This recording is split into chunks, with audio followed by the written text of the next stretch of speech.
आता आपण सेकंदाची ओळख हा भाग शिकणार आहोत. तर 1 मिनिट बरोबर 60 सेकंद हे कसं आलं ते आता आपण बघणार आहोत. आता आपल्याला माहित आहे की घड्याळामध्ये 2 काठी असतात. एक छोटा काटा असतो आणि एक मोठा काटा असतो. छोटा काटा असतो त्याला आपण तास काटा म्हणतो. त्याच्यापेक्षा जो थोडासा मोठा असतो त्याला आपण मिनिट काटा म्हणतो. परंतु त्याच्यापेक्षाही अजून एक काटा असतो जो त्या दोघांपेक्षाही मोठा असतो आणि त्यांच्यापेक्षाही तो भरभर फिरत असतो. तर त्याला म्हणतात सेकंद काटा. तर या घड्याळामध्ये बघा, हा छोटा काटा आहे, हा तास काटा आहे, हा त्याच्यापेक्षा थोडा मोठा आहे, हा मिनिट काटा आहे आणि हा त्याच्यापेक्षा अजून मोठा आहे, हा सेकंद काटा आहे. तर अशा प्रकारे घड्याळामध्ये 3 काटे आहेत. तर आपल्याला आता सेकंदाची ओळख म्हणजे काय हे शिकायचं आहे. तर बघा, आता प्रत्येक घड्याळामध्ये पूर्ण जे वर्तुळ असतं या वर्तुळाचे 60 भाग केलेले असतात. बघा इथे तुम्हाला दिसेल 1 2 3 4 5 6 असे 60 भाग केलेले असतात. मग हा जो सेकंद काटा आहे तो जेव्हा पूर्ण 60 घरं फिरतो असा पूर्ण, तेव्हा 1 मिनिट होतो. किती होतो?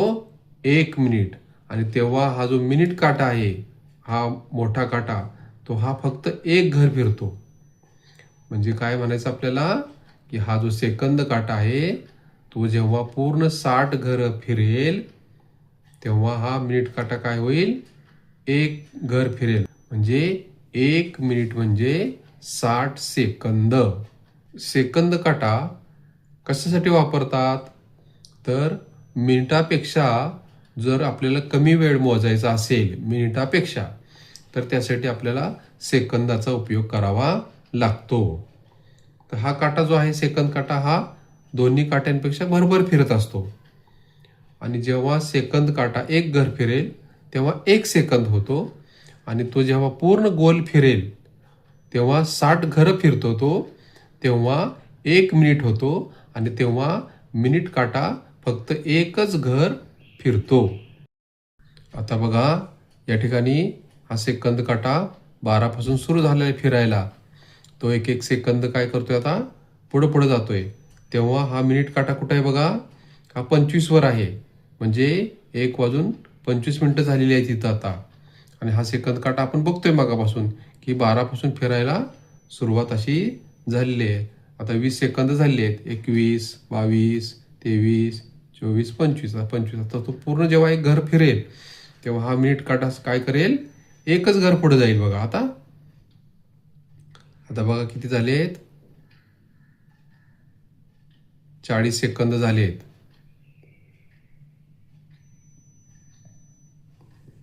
तर अशा प्रकारे हा सेकंद काटा थोडा फास्ट म्हणजे भरभर फिरत असतो आणि मिनिट काटा थोडा हळू आणि तास काटा त्याच्यापेक्षा हळू फिरत असतो. आता बघा, या सेकंद काट्याने 1 फेरी पूर्ण केली आहे 60 वर.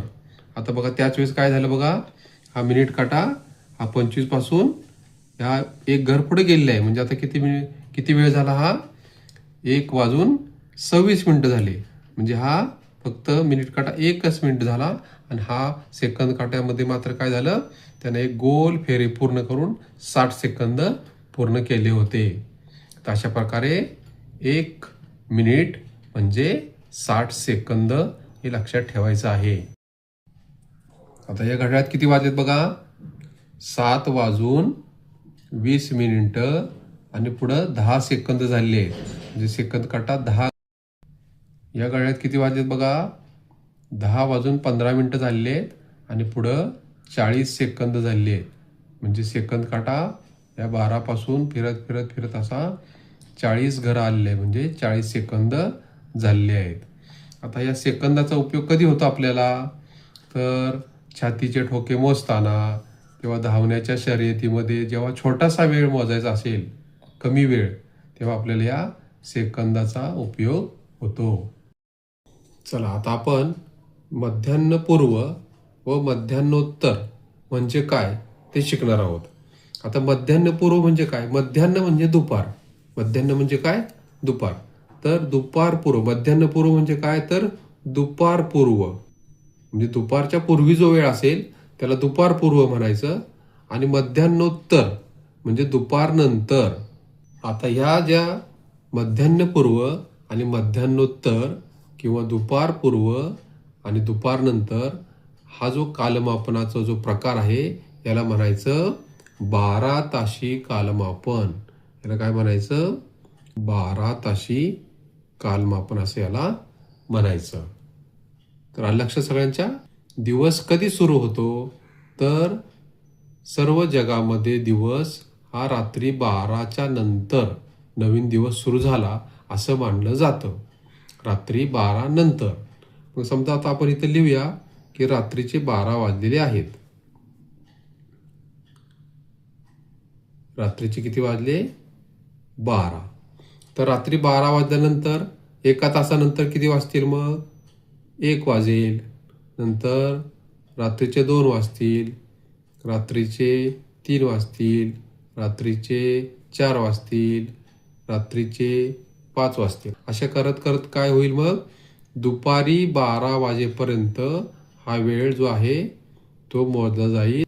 म्हणजे रात्री 12 ते दुपारी 12 वाजेपर्यंत. दुपारी 12 नंतर 1 तासाने काय होईल? 1 वाजला दुपारचा, दुपारचे 2 वाजले, दुपारचे 3 वाजले, दुपारचे 4 वाजले, दुपारचे 5 वाजले, मग संध्याकाळचे 6 वाजले. असं करत करत ही वेळ कुठपर्यंत जाईल? तर रात्री 6, 7, 8, 9, 10, 11 आणि परत रात्रीचे 12 वाजतील. तर अशा प्रकारे काय होईल? ही वेळ पुन्हा रात्री 12 वाजेपर्यंत येऊन थांबेल. म्हणजे आपल्याला मोजायचं आहे कसं बघा. तर रात्री 12 वाजता दिवस सुरू झाला. तो दिवस दुपारी 12 वाजेपर्यंत 12 तास झाले. मग दुपारी 12 नंतर पुन्हा रात्रीच्या 12 वाजेपर्यंत पुन्हा 12 तास झाले. म्हणजे हा झाला 12 ताशी कालमापन. हे काय झालं? 12 ताशी कालमापन झालं हे. म्हणजे याच्यामध्ये आपण फक्त 12 तासांचा उपयोग करतो. आता दुपारी 12च्या पूर्वीचा जो वेळ आहे, दुपारी 12च्या पूर्वीचा जो वेळ आहे त्याला आपण AM असं म्हणतात. काय म्हणतात त्याला? AM असं म्हणतात. म्हणजे समजा आता सकाळचे 11 वाजलेले आहेत तर काय म्हणायचं? 11 AM. समजा सकाळचे 10 वाजलेले आहेत तर 10 AM. आणि दुपारी 12 नंतरचा जो वेळ असतो त्याला म्हणायचं PM. काय म्हणायचं? PM. म्हणजे समजा दुपारी 1 वाजला किंवा दुपारी 2 वाजला किंवा दुपारी 3 वाजले त्याला काय म्हणायचं? 1 PM, 2 PM, 3 PM. असं संध्याकाळी म्हणजे रात्री अगदी 11:59 आपण PM असं म्हणायचं. तर दुपारी 12 वाजायच्या अगोदरची जी वेळ असते सर्व त्याला म्हणायचं AM. आणि दुपारी 12 नंतरची जी वेळ आहे त्याला म्हणायचं PM. तर अशा प्रकारे आपण सेकंदाची ओळख आणि मध्यान्हपूर्व म्हणजे काय, मध्यान्होत्तर म्हणजे काय हे आता आपण या ठिकाणी शिकलेलो आहोत. तर आता आपण भेटूया पुढच्या व्हिडिओमध्ये. तोपर्यंत नमस्ते.